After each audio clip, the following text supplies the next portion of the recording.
Welcome, American Patriots. Millions throughout the world want to live here and become American citizens. In fact, my great-great-great-great-great-great-grandfather, Johann Penrod, came to this magical place, a place that stood as a beacon of hope and opportunity for those who were willing to work hard and achieve their dreams. He died in Albany, New York, 20 years before our nation was born. I can only imagine what he would have thought had he lived to see what our new country stood for. That we could express our beliefs without fear of imprisonment. That each generation can have even greater opportunities than the last through higher education. And that we are free to pursue our happiness and our dreams.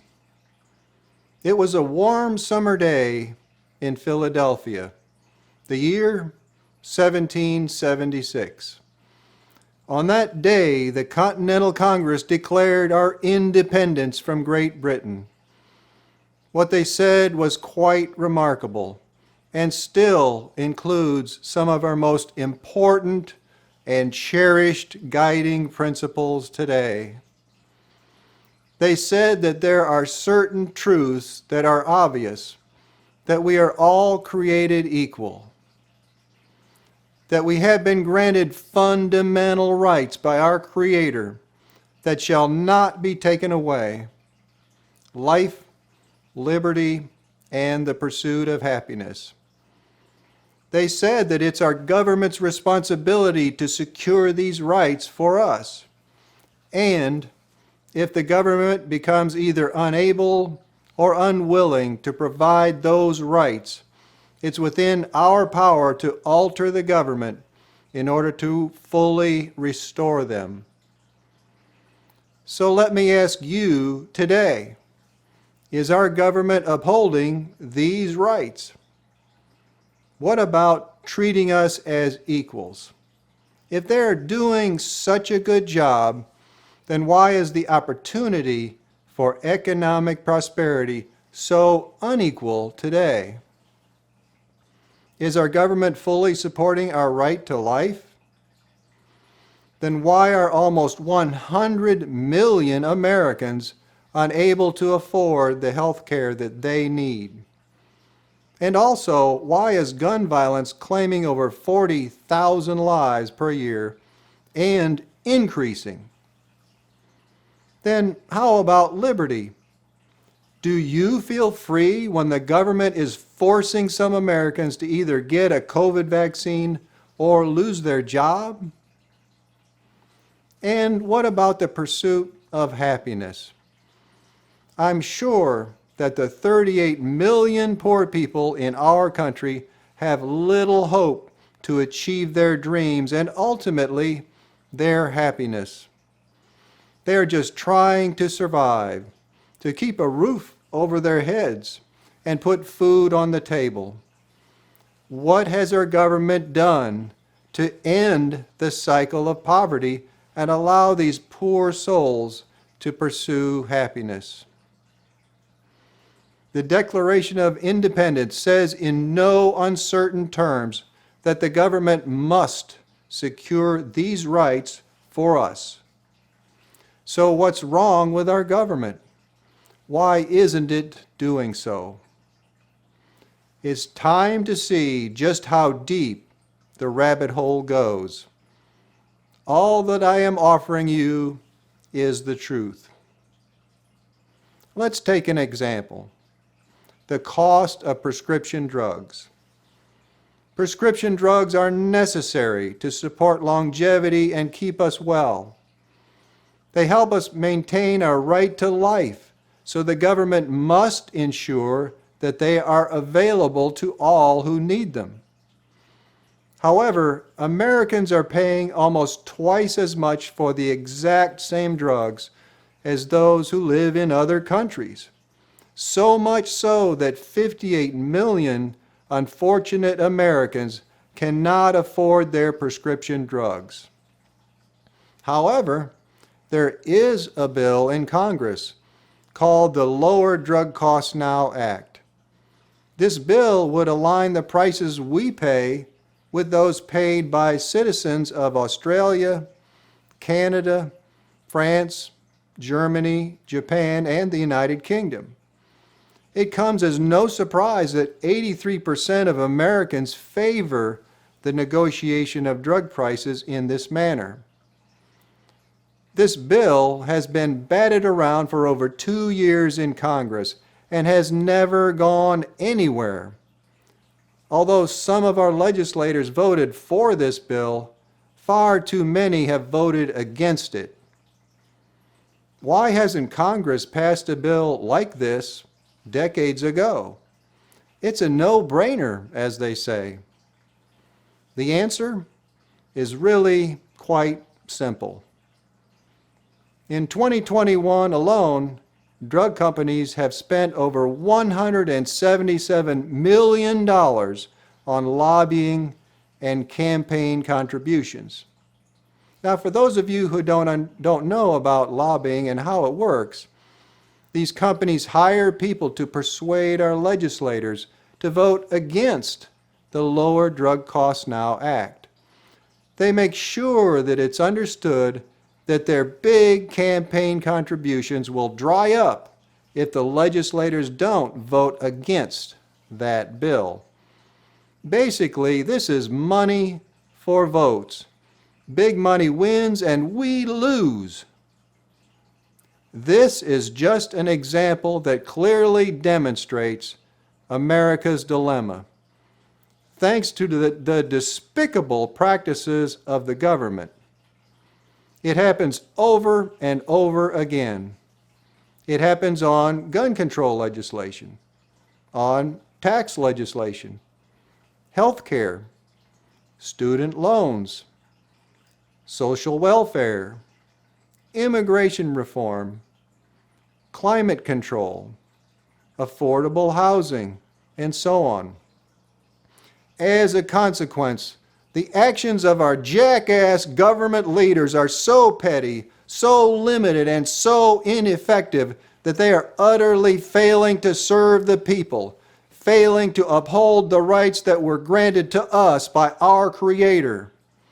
Many of our leaders don't even have the courage to do what's right. So, how can we eliminate the influence that big money has on our government officials? The answer is campaign finance reform. As we have seen in the Declaration of Independence, we are all equal and the government must treat us as such. But when it comes to campaign contributions, the government is allowing those with money to buy influence. We need to eliminate this by requiring that campaigns are financed only with public funds. That is to say, each candidate for public office would receive an ample share of funding for their campaign from the government only, not from individuals and not from corporations. That would level the playing field and provide for equal treatment of every American. It would give the poor person and the rich person alike an equal voice. No more undue influence from wealthy donors. But now the rabbit hole goes even deeper because our government leaders know all too well that they will not provide equal representation to their constituents until campaign finance is reformed. They know that bill after bill, law after law will go in favor of the wealthy and against the best interests and welfare of the vast majority of Americans. They don't mind serving them and leaving us out in the cold. This is weakening our nation and will only lead to further decline. What does this say about the character of our leadership? The great Benjamin Franklin once said, the ordaining of laws in favor of one part of the nation to the prejudice and oppression of another is certainly the most erroneous and mistaken policy. These measures never fail to create great and violent jealousies by which the whole state is weakened. Now you know the ugly truth. And it's clear that we must take action because our government is unwilling to do so. We must take back the power from the elites and once again become masters of our destiny.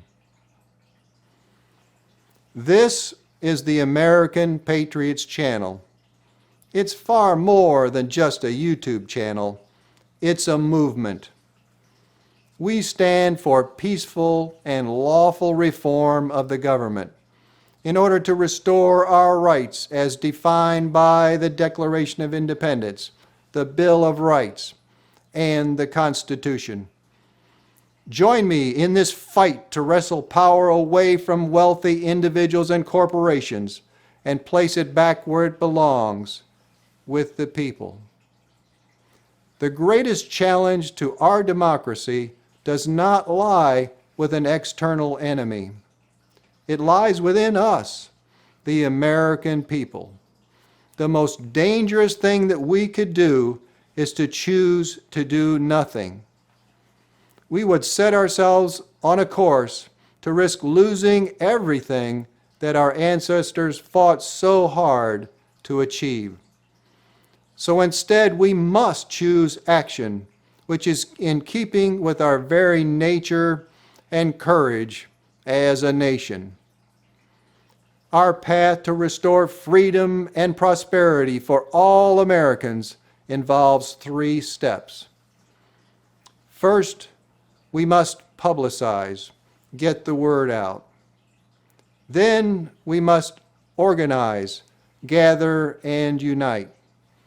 And finally, mobilize, deploy our forces in the fight against oppression and subjugation. Publicize, organize, mobilize. So our first act must be to spread the word, to let others know why our country is failing us. Tell your friends and your family that there is a new American revolution and they can be one of the first to be part of it. Please help this channel go viral by clicking the like button and subscribing. Then click the bell to be notified when the next video is released. Thank you for supporting this channel and our nation. Until next time, this is Jeff Penrod signing off. God bless America.